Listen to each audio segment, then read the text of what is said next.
This video is intended for you to learn about how to construct parallel lines in two different formats. Question number 1 asks us to construct a parallel line to AB through point C as shown below. What we're going to do is only, like it said, to use our compass and our straight edge. No other tools are required. We do not need a ruler to do this. So parallel lines, if you remember from your geometry class, have certain types of angles. One specific type of angles that we're going to use are called corresponding angles. Corresponding angles are in the same position and they're congruent to each other.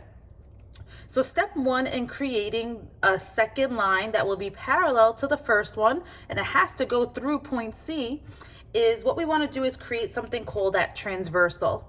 So I'm just going to take my straight edge and make any type of line or transversal. It just has to go through point C. So make sure it's long enough so that it extends through the parallel line and touching point C there. So now what we're able to do is create those corresponding angles. How about I just call this intersection point, let's call it point J. So I know that this is the angle width for point J, and we want to create a corresponding angle that looks the exact same measure as point J. How do we do that? Well, it's not too bad, because what we're going to do is put our needle on point J and just create an arc mark on that angle. So it's almost like we're going to measure the angle in a second. Okay, so notice what I did was just move my paper. I did not move my compass. It's easier if I move the paper so that I don't make like wiggle marks with my compass. It's a nice smoother procedure. So now what I just created is 2 extra points on here, and I want to create or duplicate this same angle up here so that I could find that other parallel line to create those corresponding angles. So what I'm going to do is take my same compass width. So again, if you ever mess up your compass, you could go back and remeasure your arc. I'm going to move my needle to point C and create that same arc. If you're never sure how long to make your arcs, keep in mind the whole purpose of creating an arc is so that it intersects with another arc or another line segment. So just make sure it's longer, have a game plan idea in your head. Because now what I'm going to do is take my compass and now measure the angle itself. Again, I don't have a protractor to do this. It's not asking us to do that. So instead, we're just using this compass. So I know that my angle is this wide. It looks like an acute angle. So what I'm going to do is, you see that intersection point that I have up here?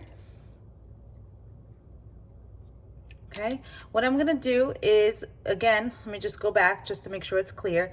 I'm measuring the angle width. I'm going to move my needle to that intersection point. And again, I need to know how wide the angle is. And having this extra intersection point will now lead me to connect point C to this other point that I just created. And there you have it.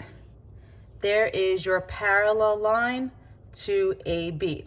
So basically, I know that angle C, which was given, is congruent to angle J, which I created by something called corresponding angles, which are formed by a transversal.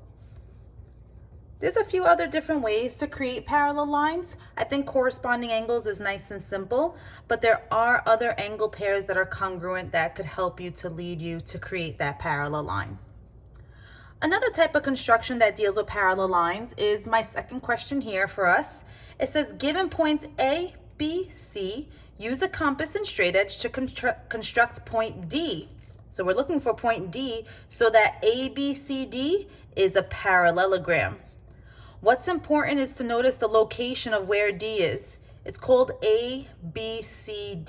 That means point D has to be somewhere here where my pencil tip is, not over here.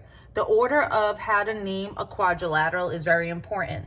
It leads you in the direction to know which parts go together. So we could take an angle approach. If you know from your geometry class, parallelogram properties, you have like opposite sides parallel, opposite sides congruent, opposite angles are congruent. I think the easiest route to complete this is to actually just use your compass to measure the sides and create opposite sides congruent. So that's the approach that I'm going to take. So I'm just writing it down for you. Opposite sides are congruent. And again, there's two pairs. So what I'm gonna do is connect A to B. You don't have to, but I'm gonna do it automatically. Oh, my little A side, I don't know what happened to it there. All right, so I'm connecting A to B and B to C. Just so you kind of have an idea of what's happening. So again, D should be somewhere up here. So I'm gonna go ahead, grab my compass, and now measure what's happening here. So I'm gonna measure A to B and have that compass width. And I know that it should be somewhere to be the same, right? But I'm not gonna put my needle here. That doesn't really help me out. So what I'm gonna do is switch my compass around and now move it upwards. And you know what, maybe I'll make an arc here. So I know that this is the length of it. Actually, I'm a little off. Let me erase that and go a little bit smaller. At least a compass is a pencil, right? So you can always erase anything that you do incorrectly. Okay, so again, I'm gonna grab it. Okay, what I'm gonna do is take that arc mark and now shift it upwards. Now putting my needle on point C and making an arc to find out where point D is.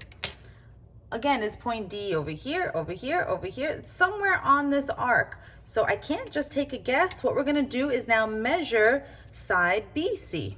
So I put my needle on B. Once again, I'm gonna put my needle on B for side BC to measure this length.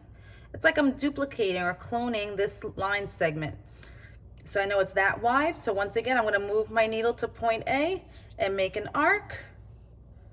So again, BC and AD will have the same side length, just like AB and CD will have the same side length. So now I know the intersection point is there, and that's named D. So I could go ahead with my straight edge, connect A to D and D to C. And there you have it. Opposite sides are congruent. So that's what these tick marks represent. And again, there's a few other ways to do it, but that's a nice simple way of constructing a parallelogram.